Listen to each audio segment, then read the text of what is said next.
Hi guys, I'm Yusuke from the karate YouTube channel, Karate Dojowaku. And I think 2 years ago, I thought that there was a gap between what's being taught in Japan and what's being taught abroad. So I wanted to close in that gap.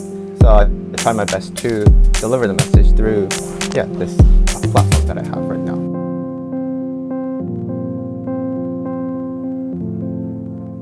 I want to ask you about something we're talking a lot the last couple of years, and it's Japanese athletes in current time.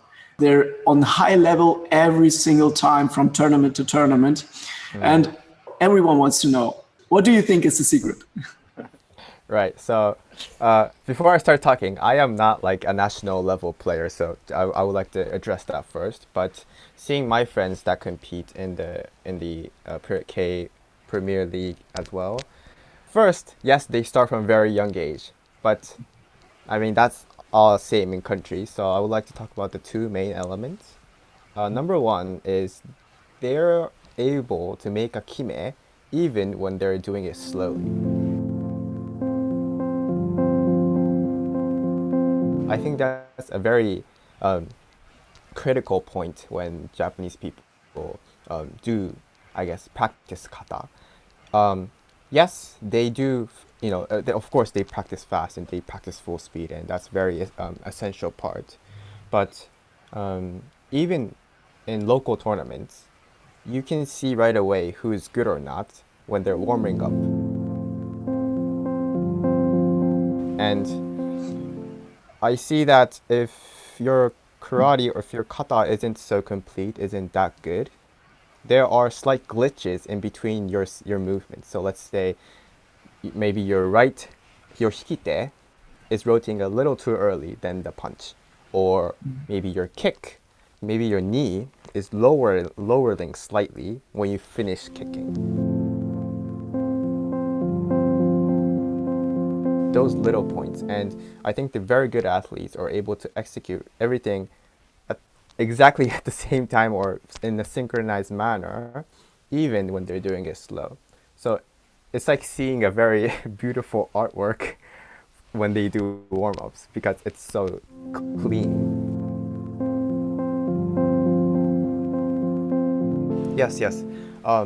To put it more briefly or easier, I would consider thinking about 4 points. I don't know if that's simple or what. 4 points.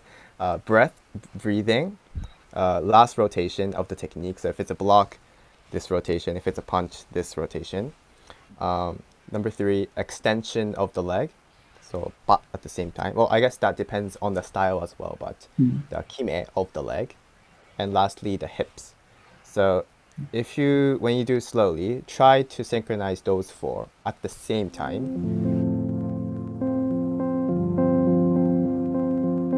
And even with those 4 components, I think you will level up. I'm pretty sure if you haven't thought about that before, you will notice that one or two would be missing from your kime.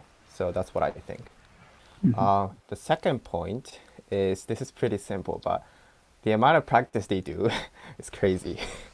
They practice for a very long time, especially they start from a young age, and the longest time that they practice is usually from middle school to college.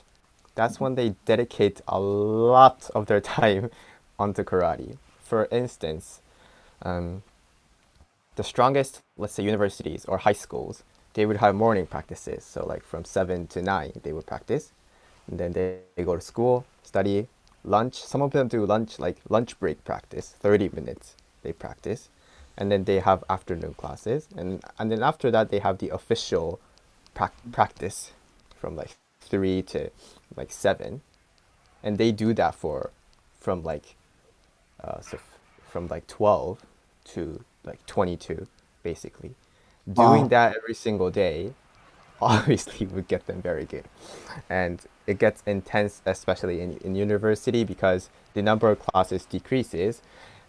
I mean, so for those of you that think college is for studying, yes, that's contradictory, but still, as a fact, they spend a lot of time doing practices. And that's simply, I think, the reason why they're good. So it's normal for them to train 3 times a day. I think in the highest level in Japan, it's normal.